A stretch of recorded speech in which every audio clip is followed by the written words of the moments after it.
Reliance వాళ్ళు రాజశేఖర్ రెడ్డి గారి మరణం వెనక రిలయన్స్ వాళ్ళ హస్తం ఉంది అని చెప్పిన జగన్మోహన్ రెడ్డి గారు అదే రిలయన్స్ వాళ్లకు రాజ్యసభ సీటు ఇచ్చాడు అంటే మోడీ కోసమే ఇచ్చాడు. గంగవరం పోర్టు అదానికి కట్టబెట్టాడు అంటే మోడీ కోసమే కట్టబెట్టాడు.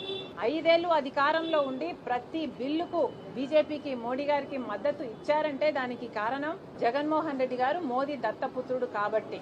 మరి ఇలాంటప్పుడు జగన్మోహన్ రెడ్డి గారు ఏ ముఖం పెట్టుకొని ఈరోజు ప్రజలకు సమాధానం చెప్తారో సమాధానం చెప్పండి. అసలు ఒకవైపు కూటమి సర్కారు బహిరంగంగానే పొత్తు పెట్టుకుంది బీజేపీ పార్టీతో, కానీ జగన్మోహన్ రెడ్డి గారు బహిరంగంగా పొత్తు పెట్టుకోలేదు, రహస్యంగా అక్రమ పొత్తు పెట్టుకున్నారు. బీజేపీ తొత్తుగా బీజేపీ తోక పార్టీగా పనిచేస్తున్నారు. ఎంత సిగ్గుచేటు అని అడుగుతున్నాం. ఒక ఆర్ఎస్ఎస్ అభ్యర్థికి రాజశేఖర్ రెడ్డి గారి కొడుకు మద్దతు ఇచ్చాడు అంటే ఇది సిగ్గుమాలిన పని కాదా అని అడుగుతున్నాం. అసలు రాజశేఖర్ రెడ్డి గారి కొడుకుగా వైసీపీకి జగన్మోహన్ రెడ్డి గారికి ఐడియాలజీ అంటూ ఇంకా ఏమైనా మిగులుందా? సమాధానం చెప్పండి. లేక బీజేపీ ఐడియాలజీనే వైసీపీ ఐడియాలజీనా? ఆర్ఎస్ఎస్ ఐడియాలజీనే వైసీపీ ఐడియాలజీనా? మోడీ గారే మీకు పరమ తండ్రా? ఎందుకు ఇలా వ్యవహరిస్తున్నారు? జగన్మోహన్ రెడ్డి గారు సమాధానం చెప్పాలి.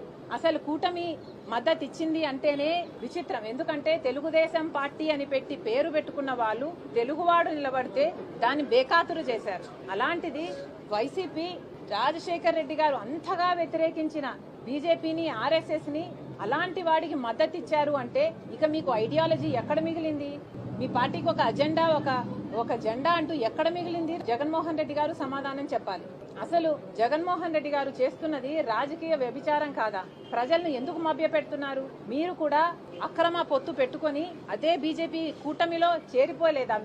మీరు కూటమిలోనే ఉన్నారు. ఈ రోజు మీకు అర్థమవుతుందో లేదో గానీ ప్రజలకు మాత్రం అర్థమవుతుంది. ఈ రోజు బీజేపీలో ఒక తెలుగుదేశం ఒక జనసేన మాత్రమే లేదు. కూటమిలో బీజేపీతో పాటు వైసీపీ కూడా ఉంది.